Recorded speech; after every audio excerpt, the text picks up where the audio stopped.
नमस्कार दोस्तों, lead India law associates यानी लीला के इस वीडियो में आपका बहुत बहुत स्वागत है। आपको मैं यह बताऊंगा कि 2021 में अगर आप लव मैरिज कर रहे हैं तो आपका एक स्टेप आपको कैसे सबसे मजबूत प्रोटेक्शन दिलाता है, सबसे ज़्यादा ज़रूरी होता है और यही गलती अगर कोई एक कपल कर देते हैं तो उनको किस तरीके से मुसीबतों का सामना करना पड़ता है। आप जानते ही हैं कि यदि आपको लव मैरिज करना होता है तो आपके एज पूरे होने चाहिए और आप किसी सही जगह से, सही अधिवक्ता के माध्यम से, सही संस्था के माध्यम से अगर आपने लीगली शादी की है तो आपकी शादी पहले आर्य समाज में और फिर कोर्ट में रजिस्टर करा दी जाती है। आप सर्टिफिकेट को ऑनलाइन चेक कर सकते हैं और पूरा ट्रांसपेरेंट तरीके से सभी काम आपका हो जाएगा। जब आपने सब कुछ ठीक तरीके से कर लिया है उसके बाद ज़रूरी होता है कि आप एक स्टेप लें,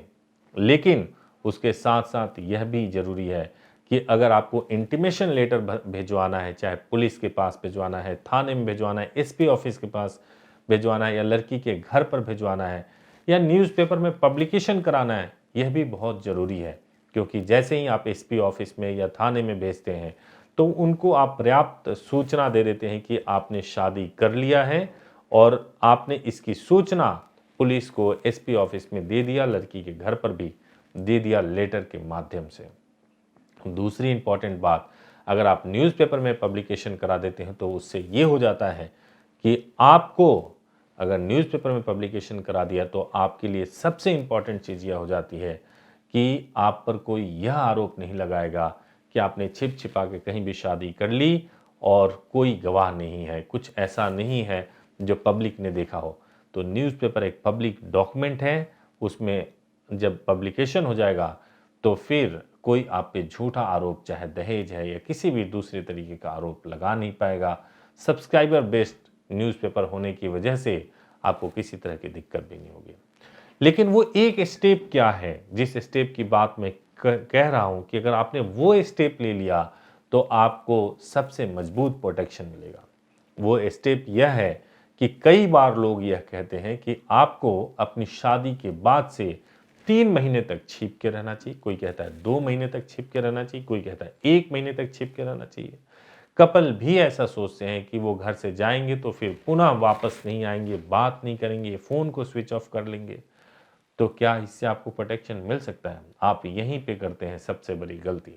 चाहे आप इंटीमेशन लेटर भिजवा दें, चाहे आप न्यूज़पेपर पब्लिकेशन करवा दें, चाहे आप कितना ही वैलिड डॉक्यूमेंट आपका क्यों ना हो, लेकिन अगर आप छिप रहे हैं और वो स्टेप आप नहीं ले रहे हैं जिसका जिक्र मैं करने वाला हूं, तो आप समझिए कि यह सबसे बड़ी गलती है। और मैं उस स्टेप के बारे में आपको बताऊंगा कि जब आप शादी करते हो तो शादी करने के बाद से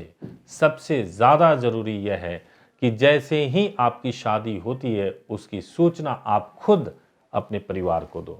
उसकी सूचना आप खुद अपने परिवार को दो। अगर आप लड़की हैं, बालिग हैं, तो आपको क्या भय है? आपने निर्णय निर्णय किया, आपने डिसीजन लिया और डिसीजन लेने के बाद से आपने खुद शादी किया है। जब एक बार आपने शादी कर लिया तो उसके साथ स्टैंड करना भी बहुत ज़रूरी है और यह ज़रूरी है कि आप अपने घर को, अपने सर्टिफिकेट को व्हाट्सएप करें, व्हाट्सएप करके उन्हें सूचित करें, बताएं कि आपने इस स्थान से शादी किया है और आप बिल्कुल जेन्युइन तरीके से आपकी शादी हो चुकी है। इसके दो फायदे हैं। पहली बात कि हम ये बात ठोक के इसलिए कहते हैं क्योंकि हमारा सर्टिफिकेट जेन्युइन होता है, आप चाहे किसी को भी भेजें, कोई डरने वाली बात नहीं है। दूसरी बात यह है कि अगर आपने सर्टिफिकेट अपने घर वालों को भेजा तो घर वाले दो काम करेंगे, एक तो हमारे पास आ जाएंगे या एसडीएम कोर्ट जाएंगे, जाके वेरीफाई करेंगे कि उनकी शादी जेन्युइन है या नहीं है, तो उनको पता चल जाएगा कि शादी बिल्कुल जेन्युइन है। तीसरी इंपॉर्टेंट बात कि आपने व्हाट्सएप किया है, व्हाट्सएप करने के बाद से अगर वो ये आरोप लगाते हैं कि लड़का किडनैप करके ले गया है लड़की को, अगर वो ये आरोप लगाते हैं कि लड़की का रेप हो गया या कुछ भी ऐसा आरोप अनर्गल लगा देते हैं, तो साबित नहीं हो पाएगा क्योंकि लड़की ने खुद ही व्हाट्सएप के माध्यम से इन्फॉर्म किया हुआ है, जो कि एक एविडेंस है। और अगर आपने ये वाला स्टेप नहीं लिया और आप बात नहीं कर रहे हो, आप फ़ोन को बंद करके आप सोच रहे हो कि अब तो हमने शादी कर ही लिया, घर वालों को इन्फॉर्म करने की क्या ज़रूरत है, तो घर वाले लड़के के खिलाफ, आपके खिलाफ कुछ भी मुकदमा रजिस्टर्ड करा सकते हैं, क्योंकि उन्हें वाकई नहीं पता कि उनकी लड़की, बेटी, बहन कहाँ गई, उसके साथ कुछ बुरा तो नहीं हुआ, उसके साथ कुछ गलत तो नहीं हुआ। तो वो संभव है कि आपके खिलाफ मुकदमा रजिस्टर्ड करा दें। तो यह बहुत ज़रूरी है कि अगर आप शादी करने वाले हैं तो आप शादी के फैसले के साथ साथ यह भी फैसला लें कि शादी होने के बाद से आप अपने घर वालों को समय से खुद इन्फॉर्म करेंगे और उसके बाद ही आप अपने जीवन को जैसे बढ़ाना चाहें वैसे बढ़ाएं, लेकिन अपने पेरेंट्स को ज़रूर इन्फॉर्म करेंगे समय के साथ। तो दोस्तों, अगर आपको वीडियो अच्छा लगे तो आप चैनल को ज़रूर सब्सक्राइब कीजिएगा, वीडियो को लाइक कीजिएगा, बेल आइकन को प्रेस करिएगा, ताकि हम इसी तरीके से और भी अच्छे वीडियोस आपके लिए लेकर आऊँ। एक और इम्पॉर्टेंट बात दोस्तों मैं कहना चाहता हूँ कि आप हमारे जो इंस्टाग्राम है और फेसबुक है, उसका एड्रेस आता है इंस्टाग्राम और फेसबुक का, आप उसको ज़रूर सब्सक्राइब कर लें, ज़रूर फॉलो करना स्टार्ट कर दें, क्योंकि कई बार ऐसा होता है कि कुछ ऐसे वीडियोज़ जो कि आप यूट्यूब पे नहीं देख पाते हैं, वो वहाँ पे आपको दिख जाया करेंगे और आपको बहुत फ़ायदा होगा उससे। तो आप ज़रूर इंस्टाग्राम और फेसबुक को ज़रूर आप सब्सक्राइब कर लें, फॉलो करने लगें, ताकि वहाँ के लाइव वीडियोज़ और भी दूसरी चीज़ों को देख सकें। वीडियो अच्छा लगे तो आप ज़रूर लाइक कीजिए। बहुत बहुत धन्यवाद।